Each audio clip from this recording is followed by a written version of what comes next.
¿Qué tal? Vamos a partir ahora, le des una conversación y para incentivar un poco la discusión, yo quería plantearle si en un minuto y medio, senadores Alemán y Lagos Weber pueden dar alguna respuesta, alguna reacción, me imagino los vi tomando nota bien atentamente, respecto a las presentaciones que hicieron tanto Augusto Iglesias como Cristian Rodríguez Allende, en este caso. Partimos, señora Alemán, si quiere, con un minuto y medio, y ahí partimos con preguntas que han llegado bastante y obviamente Oye, los invito a seguir mandando al WhatsApp. Muchas gracias. bueno, para partir dos cosas. Primero, agradecer la oportunidad de tener esta conversación. El ambiente político está bastante tóxico y en consecuencia poder reflexionar en este ambiente es positivo. En segundo lugar, decir que no me voy a tomar un minuto y medio, sino que me voy a tomar un poco más, porque siento que aquí estamos siendo objeto de una discriminación absoluta. Yo sé que nuestro prestigio no es el mejor, pero 25 minutos y 25 minutos contra un minuto y medio, creo que simplemente es una discriminación inaceptable. Pero sin ánimo de latear. Claro, el prestigio puede ser peor, como dice Ricardo. Bueno, pero muy rápidamente, miren, yo quiero partir con un punto que creo que es muy importante despejar y que de alguna manera está presente tanto en la exposición de Augusto como en la exposición de Ricardo. Se ha ido instalando, no sé si en la opinión pública, pero se ha ido instalando una pregunta que yo creo, Cristian, es fundamental despejar, porque de lo contrario todo lo que podamos decir queda un poco en el vacío. Hay personas que están diciendo que no hay que impulsar esta reforma, que los cambios que se han introducido al proyecto original son de tal gravedad y son de tal, por así decirlo, generan tales efectos negativos que es mejor quedarse como está. Y en definitiva, no impulsar esta reforma. Y yo quiero sostener y quiero argumentar rápidamente de que eso es un gigantesco error. La reforma es indispensable, pero yo además diría que la reforma es urgente. Por lo tanto, y voy a explicarlo rápidamente, ¿por qué creo que tenemos que avanzar? En primer lugar, porque como aquí se ha dicho, el sistema requiere ajustes y requiere ajustes ya, sin demora, sin ir más lejos, el aumento de la tasa de cotización. En segundo lugar, aquí tanto Cristian como Augusto fueron quizás un poquito eufemísticos en decir que el sistema solamente está defraudando expectativas. Desde un punto de vista político, no solamente se están defraudando expectativas, sino que objetivamente las pensiones son bajas. Otra discusión, harina de otro costal, es si eso tiene que ver con las AFP, si tiene que ver con la baja densidad de cotizaciones, con que no cotizan los independientes, con efectos del mercado laboral, pero la percepción general que tenemos es esa. Y en tercer lugar, hay un cuestionamiento, tanto ciudadano como político, del sistema. Si las expectativas son bajas, no se están cumpliendo, Cristian, si las pensiones no están siendo lo que deben hacer, es ilusorio suponer que el sistema político no va a reaccionar. A mí, entre paréntesis, me impresiona que no haya reaccionado antes. Yo pensé que iba a haber una reacción en el gobierno anterior y quizás eso nos habría conducido a políticas públicas equivocadas, como ocurrió, por ejemplo, pienso yo, en el ámbito educacional o en el ámbito tributario. Entonces, el sistema político va a reaccionar. Aquí lo que estamos discutiendo es no si va a haber reforma, sino lo que estamos discutiendo es cuándo va a ser la reforma y qué contenido va a tener. Y termino, Cristian, diciendo lo siguiente. Es cierto que hoy día tenemos un contexto político complejo, pero les quiero decir que realistamente podemos tener hacia adelante un contexto político aún más complejo y aún más adverso. Y si no, es cosa de mirar lo que pasa al otro lado de la cordillera. Siempre es mejor hacer las reformas cuando uno está en el gobierno. Esa es una premisa que nadie puede olvidar. Y no la tengo más diciendo que hay que impulsar esta reforma. Voy a poder argumentar después por qué yo pienso que esta reforma no afecta los principios fundamentales del sistema, pero creo que sería un error de envergadura, en definitiva, dejarla caer. Yo, por lo menos, en el Senado voy a hacer todo lo posible por perfeccionar la reforma, pero sin duda alguna de que hay que sacarla adelante. Muchas gracias, senador Lagos Weber. Sí, hola, ¿qué tal? Muy buenos días. Trataré de ser breve, agradezco la invitación, las presentaciones. Más agradezco el esfuerzo que hizo Augusto en primera parte, de defender el proyecto del gobierno, describir un poquito cuáles han sido los cambios, y además de alguien que es un gran defensor de la industria, como es Cristian, ya de poner lo que él entiende de los puntos sobre la IE. Ahora, aquí yo no puedo sino compartir con Andrés que el tema de las expectativas, el tema de qué ha ocurrido con las pensiones en Chile. Sí, yo coincido que falta densidad de cotizaciones, que la cotización es baja, que lo que ocurre con las pensiones al final es reflejo del mercado laboral. De esa discusión la podemos tener harto rato. Pero lo concreto es que hoy, después de 31 años, la percepción ciudadana, y que sí tiene un impacto, es que el sistema no es bueno. Puede ser injusto uno con el sistema, con la FP. Pero explíqueme por qué entonces un gobierno, o el del presidente Piñera, envía el proyecto de ley. ¿Qué obligación tiene de hacerlo? ¿Qué obligación tiene de meterse en una dificultad que, como dice el asesor presidencial para las pensiones, no tiene ni mayoría en el Parlamento y tiene que ver un proyecto? Yo quiero creer que envíen el proyecto porque tienen la convicción de que hay que hacer cambios. Así no sea porque algunos creen que hay que salvar lo poco que hay del sistema que quieren preservar. Pero yo tengo la percepción y el convencimiento de que estamos en esta situación porque los temas tampoco se abordan a tiempo. Y ahí sí coincido con Andrés. Hay que abordar los temas, no solamente cuando uno está en el gobierno, hay que abordarlos a tiempo. Porque cuando tú tienes una crisis de legitimidad de un sistema, léase en el tema tributario, léase en el tema laboral, léase en el tema educacional, léase en el tema pensiones, el punto de equilibrio desatada la crisis no es el más eficiente.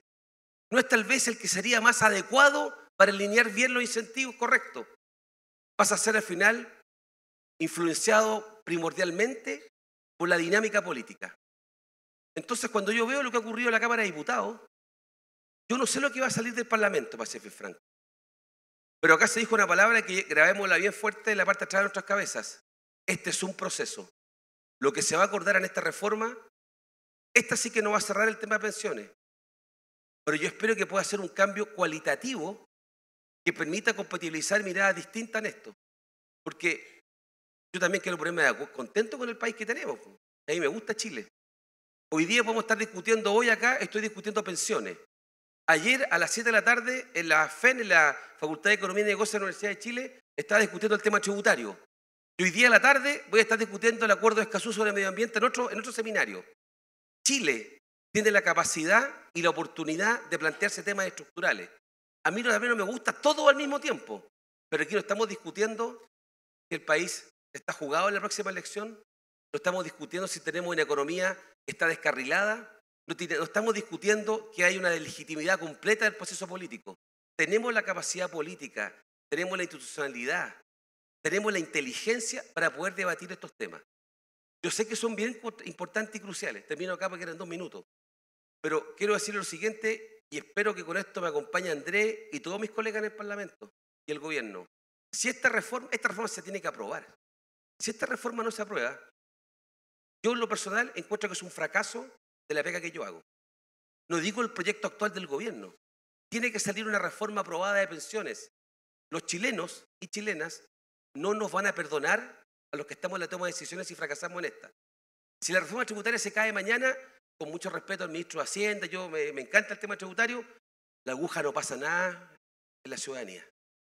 Si la clase política no resuelve el tema de las pensiones, la ciudadanía se va a preguntar de manera correcta de qué me sirve la política. Que era un tema tan importante que me llega en el día a día. Yo vivo en Valparaíso, conozco a la gente, lo que pasa con las pensiones. El tema tributario es una cosa que no existe. El tema de las pensiones sí. Y si estos caballeros, los Chaguán, los Allende, los Piu, los Latorre y los Lagos Verdes, no le arreglaron el problema en Valparaíso, ¿para qué me sirven en el Parlamento? Y eso es lo único que va a alimentar, y por eso es la derivada importante de esta reforma, va a alimentar los maximalismos de izquierda a derecha y los populismos. Por eso es que no podemos fallar a esta reforma y hay que ponerle todas las ganas y toda la inteligencia y teniendo en claro de que tenemos que abrir un sistema mixto. Cierro mi intervención. Vamos entrando un poco en la discusión, senador Alamán. Augusto Iglesias planteaba la idea de que esta es la reforma más completa, la más ambiciosa que se ha hecho desde la creación del sistema a inicio de los 80 y da una serie de aspectos vinculados con aumento 40%, por ejemplo, la tasa de cotización. Jan Rodríguez planteaba que los grandes problemas no tienen respuesta en esto. particularmente, y hacía énfasis mucho en la postergación de la jubilación, por el aumento brutal en la expectativa de vida. ¿Esta es una reforma que entra al problema de fondo o es simplemente una cosa más bien cosmética, más allá de la amplitud de aspectos accesorios en materia de pensiones?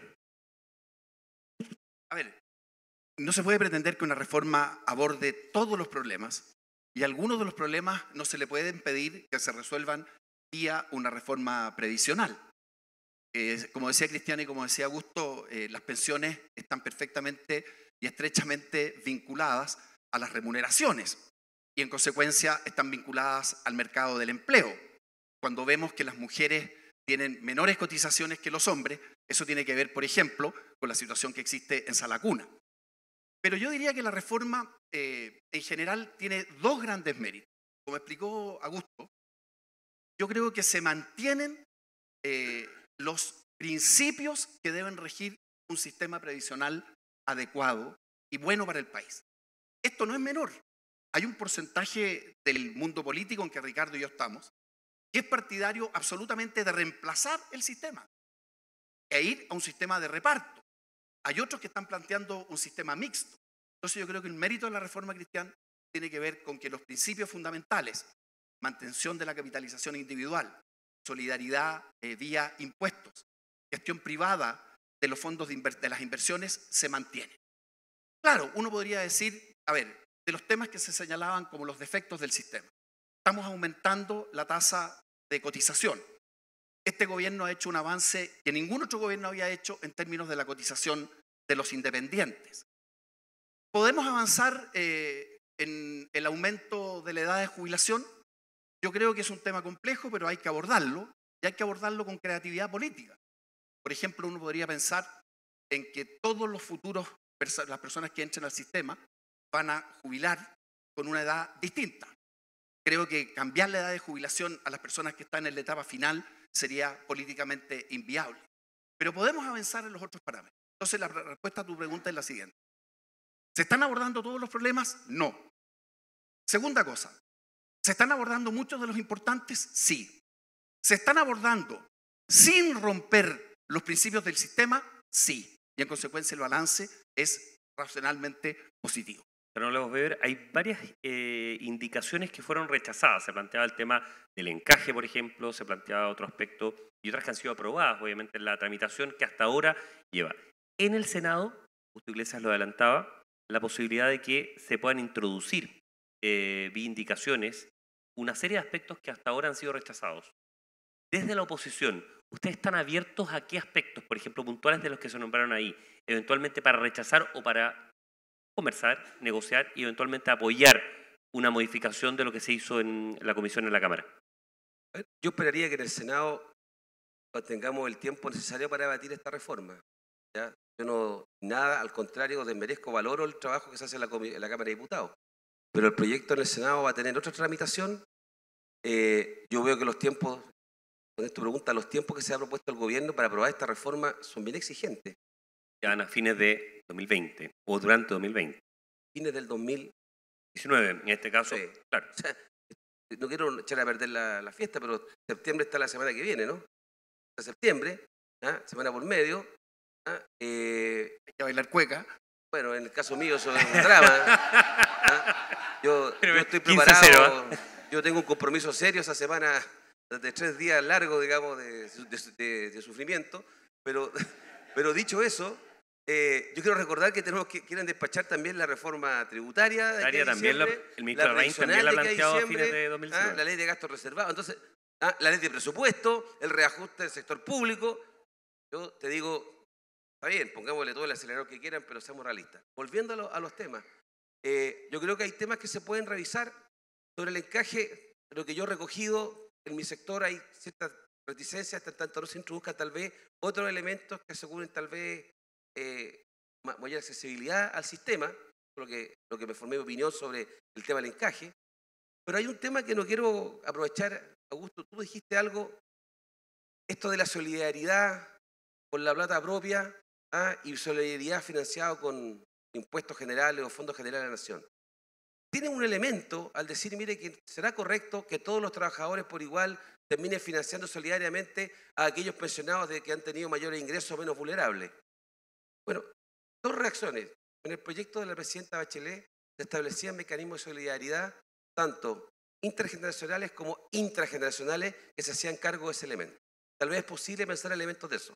Pero por último, y lo vinculo con el tema tributario, el análisis que se hace es decir, no me parece que aquellos trabajadores de menores ingresos que todos van a pagar, para aportar todo una proporción fija, digamos, de sus remuneraciones a financiar los mayores, es lo mismo que se está haciendo con el sistema tributario chileno actual, que se quiere rebajar el impuesto al 1% de aquellos dueños del capital que les va mejor en Chile y que se ha compensado con la boleta electrónica con el IVA que lo pagan todos los chilenos. O sea, es el mismo criterio. Entonces, yo siento que hay sistemas y veo que hay sistemas que es posible tener mecanismos de solidaridad intergeneracionales y ajustados también por mecanismos intrageneracionales. ¿Ya? Pero ojo que ese análisis que se hace para las pensiones, yo diría entonces que seamos consistentes y apliquémoslo para la forma en que se financian los bienes públicos en Chile. El sistema tributario chileno, les recuerdo, que tiene algo increíble que no ocurre en ningún país de la OCDE, que los impuestos indirectos financian de manera significativa y durante muchos años mayor que los impuestos directos. Eso no ocurre en países un poquito más civilizados. Señor Alemán, el 50% de los cotizantes no cotiza, o de los afiliados, perdón, no cotiza al menos el último mes, o regularmente, una cifra que se mantiene mes a mes. Muchos de ellos, es gente que obviamente está desempleada, pero muchos de ellos son independientes. Desde la Comisión Marcel se ha hecho tremendamente enfática la idea de que puedan cotizar obligatoriamente, pero políticamente, al gobierno y de oposición de la presidenta Bachelet, no han podido establecer una obligatoriedad de esto. Efectivamente, parte el próximo año y entra esto. Le quería preguntar por lo siguiente. En el caso de los trabajadores honorarios, funcionarios honorarios del caso del Estado, hay una polémica, el presidente de su partido ha planteado una posición y el ministro Monkever otra. ¿Cuál es la visión suya respecto al tema y le puedo comentar? Bien, tal como se planteó acá, se ha avanzado bastante. Alguien podría decir que lo deberíamos haber hecho más rápido en el tema de la cotización de los independientes que dan boleta. Se demoraron 12 años, 11 años. Digamos. Claro, hay una transición larga porque también hay una restricción política bastante significativa y por eso que sucesivos gobiernos fueron postergando esta decisión que venía desde el año 2008. Yo creo que también hay que avanzar precisamente, y hay distintas fórmulas que el gobierno está estudiando, en términos de cómo hacer que coticen aquellas personas que son independientes pero que no dan boleta. Todo el mundo, por ejemplo, del emprendimiento. Hay que encontrar alguna forma, porque si no se produce un vacío, ¿no es así?, en el conjunto del sistema, que afecta, entre otras cosas, los resultados del mismo. Nosotros tenemos, como decía las láminas de Cristian, una cantidad muy importante de gente que no está cotizando. Ahí también hay un desafío político, porque esto es bastante impopular. Y es impopular porque las remuneraciones son particularmente muy bajas. Y en segundo lugar, por una cuestión también política. Porque si el sistema fuera, como quien dice, apreciado por la ciudadanía, entonces sería mucho más fácil convencer o imponerle a las personas que en definitiva coticen. Pero tenemos un problema de remuneraciones y tenemos un problema, llamémoslo, de desconfianza en el sistema, y eso genera una presión política que hace difícil que este mundo del mundo independiente o el mundo del emprendimiento cotice. Pero estamos avanzando, Cristian, en la dirección correcta, más de lo que hemos hecho. ¿Podríamos hacerlo más rápido? Siempre se pueden hacer las cosas mejor. Siempre se habla, senador Lagos del tema de legitimidad. Se planteaba que incluso lo planteó Augusto Iglesias. Pero tenemos una encuesta y es reciente. Hoy día en todos los diarios viene la encuesta de Habitat, realizada ayer. Casi 100.000 personas contestó. 75% plantea la idea de tener una administración gratuita por parte de la AFP. ¿Por qué ese tipo de data, que es, son 30 veces más de la encuesta CEP, por ejemplo? Son más gente que participó del movimiento de Nueva Constitución. ¿Por qué ese tipo de consideraciones, de estadísticas, de gente, no cala muchas veces en el sector político? ¿Tienen desconfianza respecto a la encuesta?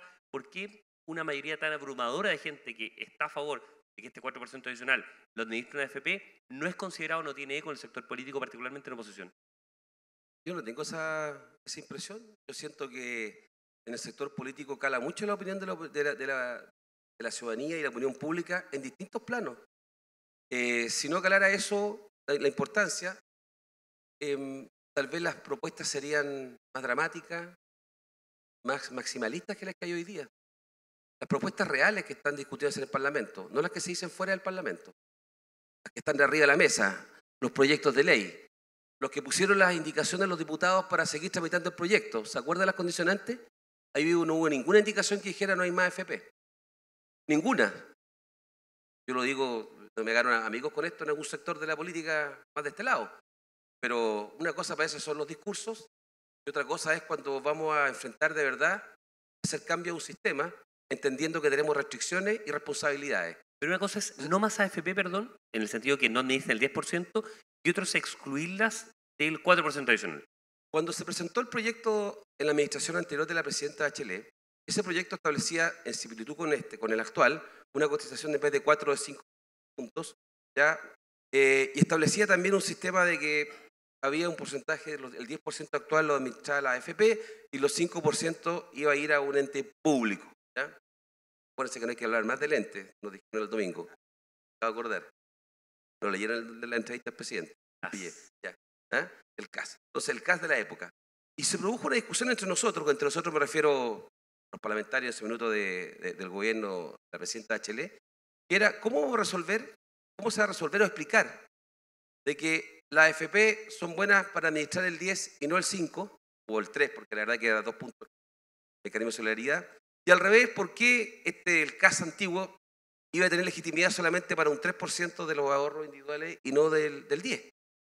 Y lo dejo planteado porque esa discusión está abierta aún. No estoy diciendo que yo voy a apoyar eso, pero te digo, eso hay que explicar bien por qué. ¿Por qué razón va a ocurrir eso? Y yo siento que eso no está resuelto todavía en la discusión del Parlamento. Entiendo que no más, ni un peso más a la AFP es para poner en lo que llaman ellos ¿cómo dicen? La muralla china, de que no va a pasar ese peso. Pero eso va a tener que explicarse muy bien. Vas a tener que darle una racionalidad, así no sea política, a por qué razón no se puede administrar eso. Ahora, lo que sí quiero decir es que, y yo no quiero enojarme acá, y estoy acá, y estamos aquí con Cristian, Hábitat, pero yo les diría que también tiene que hacerse una mínima autocrítica a la industria de lo que ha ocurrido en estos 31 años. Porque la Comisión Marcel, como pusimos acá, fue el 2006, hace 13 años. Y en 13 años lo único que yo vi, desde el punto de vista de la industria, creo que fue Hábitat, hace como 4 años decir que habría que hacer unos cambios. Entonces, perdóname, no vi. ¿Saben por qué? Y eso es lo que pasa, porque cuando dice la gente pesa. Nosotros, como país, la industria se preocupaba de administrar y el mercado de capitales de funcionar. Pero no se hablaba de pensiones. Se hablaba de que este sistema que teníamos era importante ¿para qué? Para generar ahorro y ahorro generará inversión. Pero nunca se habló de nuestro sistema como un sistema de pensiones vinculado con seguridad social. Entonces la deslegitimación que existe en algún sector es distinto a que la gente diga yo quiero mi plata. ¿Me explico? Yo quiero mi cuenta, otra cosa es que yo quiera la AFP. Pero ahí, no me hagan esa analogía porque eso no es correcta. Pero ahí, senadores, perdón, y le doy la palabra al senador Alamán, no es la autoridad pública, la encargada de la política pública, la encargada de correr el cerco regulatorio, de mejorar regulaciones. El mandato concreto que se le da a una AFP es gestionar las pensiones, gestionar y maximizar. Y uno tendería a pensar, y en esto podemos estar de acuerdo, al menos es la opinión y la doy, es que han hecho un trabajo muy, muy bueno en materia de rentabilidad, que es lo que se planteaba acá. En eso, ¿por qué se le endilga la responsabilidad a la industria AFP, siendo que es el sistema político el que debería haber dado respuesta tanto del actual gobierno como de oposición, evidentemente? Yo puedo hacer un comentario respecto de esto, y me parece muy bien que Ricardo haya dicho que por lo menos este aspecto, estoy pensando específicamente en la libertad de elección y en el tema que Cristian ha planteado, está abierto para los efectos de discutir en el Senado. Pero yo también quiero hacer algunas prevenciones, porque efectivamente, desde el punto de vista de la opinión pública, ustedes no le pueden pedir al mundo político que se olvide de la opinión pública. Hay dos conceptos que están muy arraigados, ¿no? El concepto de la propiedad de la cotización, que debe mantenerse en el patrimonio de las personas que cotizan, y el tema de la libertad de elección. Lo que pasa, Cristian, es que el tema de la libertad de elección es bastante complejo. Primero, porque vamos a tener en el futuro, sí o sí, un organismo público participando del sistema de pensión. O sea, estaba en el proyecto anterior, está en el proyecto actual, por lo tanto yo creo que es una especie de dato de la causa de que hacia adelante vamos a tener un ente público. Entonces uno tiene que pensar cómo se establece bien la competencia y la libertad de elección en ese escenario. Hay gente que dice muy simplistamente, bueno, que los que administren el 10 pueden administrar el 4, y la contrapartida es que los que administran el 4 puedan administrar el 10. Porque esto no puede ser en una sola dirección, tiene que ser en la otra. Hoy día no se podría hacer simplemente decir, mire, los que están en el 10 que se pasen al 4, los que están en el 4 se pasen al 10, porque las lógicas y los sistemas de inversión del 4 son distintos a los del 10. Entonces, si queremos establecer un sistema de competencia, tenemos alternativas complejas. Yo he visto, por ejemplo, que hoy día hay gente que dice, no, para que haya competencia, que haya una AFP estatal. Miren qué curioso. Todos aquellos que durante décadas se opusieron a la AFP estatal, hoy día la propician. Y aquellos que la propician o que la propiciaban, hoy día la rechazan. Yo creo que los temas de la AFP estatal son complejos. ¿Quién asegura que las reglas del juego para una AFP estatal vaya a ser igual que para las AFP privadas? ¿Cómo va a ser la tarea de fiscalización que va a existir desde el punto de vista del mundo público cuando existe un organismo público? ¿Qué va a pasar con las licitaciones? La AFP estatal no va a tener fines de lucro. Entonces, ¿cómo va a competir con las otras a la hora de las licitaciones? Lo que estoy simplemente haciendo ver, que simplemente decir cuando hay un ente público que lo que tenemos que hacer es abrir indiscriminadamente la libertad de elección, simplemente estoy diciendo, cuidado, los temas no son tan fáciles. Uno puede inventar, Cristian, otras cosas. Uno podría decir, por ejemplo, que las AFP tengan un fondo F con las mismas lógicas de inversión del 4%. Entonces, que la gente escoja entre el 4% manejado por las AFP con idénticas condiciones del 4% que va a tener el Consejo de Administración. Pero la réplica política, ¿cuál va a ser? La réplica política va a ser, bueno, entonces, permitámosle al Consejo de Administración que haga lo mismo con el 10% con las mismas condiciones, entonces volvemos al sistema que tenemos una AFP estatal. Lo que estoy diciendo, yo por lo menos me voy a jugar en la discusión parlamentaria para aumentar las posibilidades de elección. Pero estamos aquí, como decía Cristian, hablando en serio, y en consecuencia hay que mirar toda la complejidad que tiene con un ente estatal establecer mecanismos de elección y de competencia. En la misma línea, señor, simplemente para aclarar un punto que lo han planteado 3 personas, para entenderlo bien. ¿Usted está abierto entonces a que eventualmente, dado porque se lo interpretan así al menos 3 personas del público, a revisar, a evaluar eventualmente que las AFP puedan eventualmente administrar el 4%? Eso estaba pidiendo la palabra porque no quiero que interpreten eso. Yo soy partidario de los que creen que tiene que haber un ente público, primero que nada. Segundo, ¿y por qué razón? Porque hay un sector, eso es bueno que ustedes lo sepan o se convenzan de aquello. Hay un sector de chilenos que creemos que la forma de enfrentar la seguridad social tiene que tener fuertes componentes de solidaridad que hoy día están ausentes en nuestro sistema. Que no sea la pensión básica solidaria o la APS a partir de los impuestos generales. Hay modelos que a uno lo identifican. Y yo aspiro a contar con un ente público y abrirme un sistema mixto, realmente mixto. No mixto porque estamos nosotros, los de la AFP, la pensión básica solidaria y el sistema de las Fuerzas Armadas. Eso sí que es mixto. No, yo quiero un sistema mixto en el cual tenga la capacidad de ir generando las condiciones para tener mayor solidaridad y que la forma de entender esto es que es un esfuerzo individual de los chilenos y chilenas complementado con aquellos chilenos que no tienen la suerte que les vaya tan bien, que no tienen todos los talentos que tienen todos los chilenos, aquellos chilenos que se quedan atrás, aquellos chilenos que tienen que cuidar a sus abuelos y adultos mayores, como ocurre en la mayoría de las poblaciones en Chile, y la gente menor en ingresos.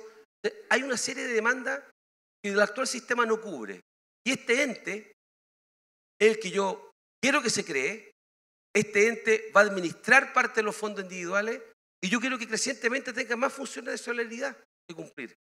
No le quito ni una, no le estoy quitando nada a la AFP.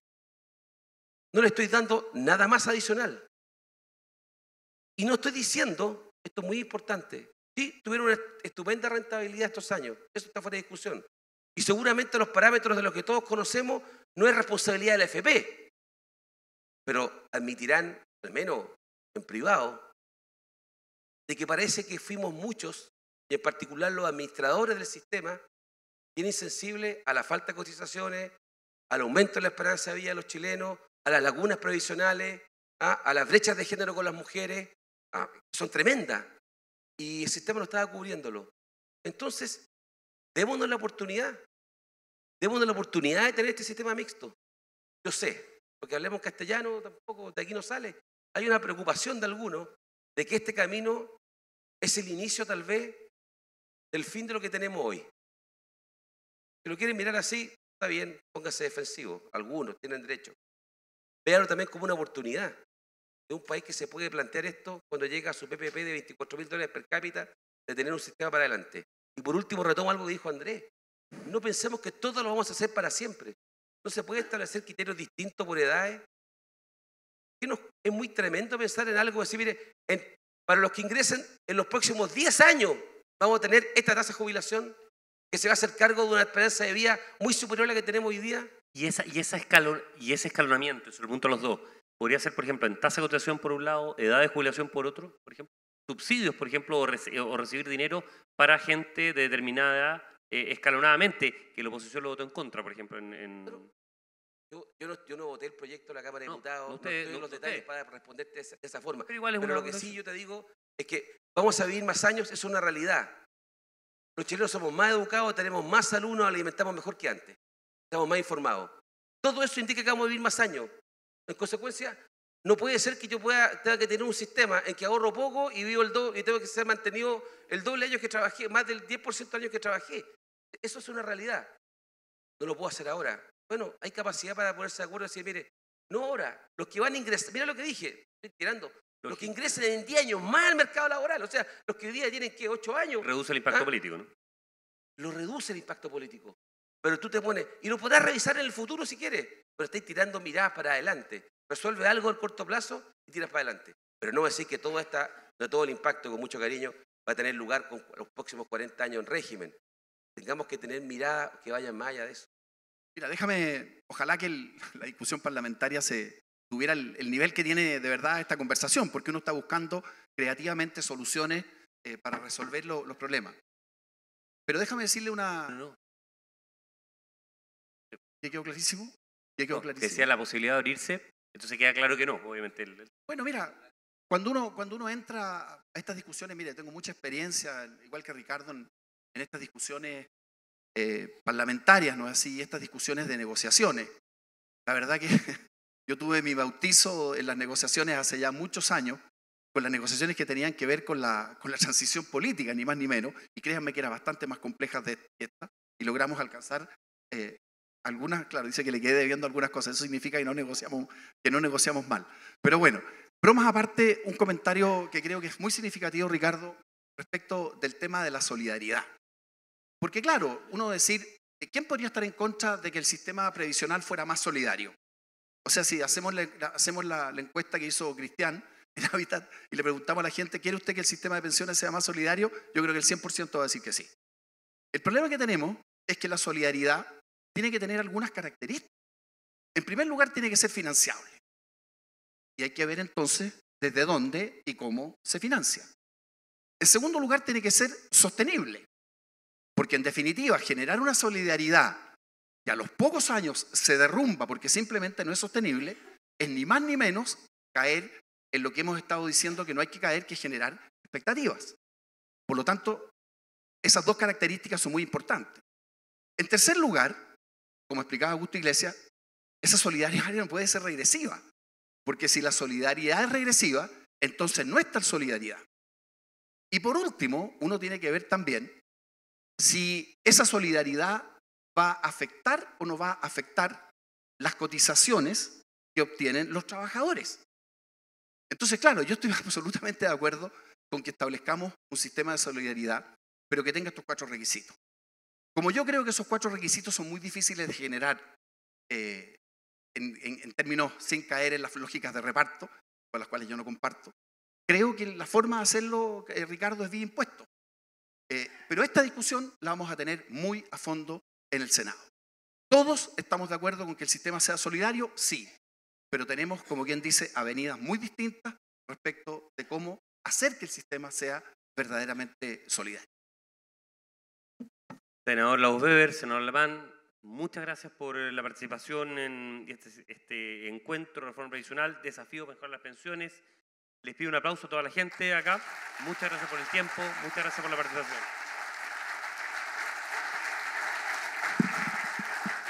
Y al moderador Cristian Rodríguez, director de Pauta. También agradecemos a nuestros auspiciadores Volcán y Urbano Proyecto. De esta forma, señoras y señores, estamos concluyendo este ciclo Construyendo País de la Cámara Chilena de la Construcción. En esta oportunidad, reforma provisional, el desafío de mejorar las pensiones. En septiembre tendremos también otro ciclo aquí en nuestro auditorio. Que tengan todos ustedes muy buenos días.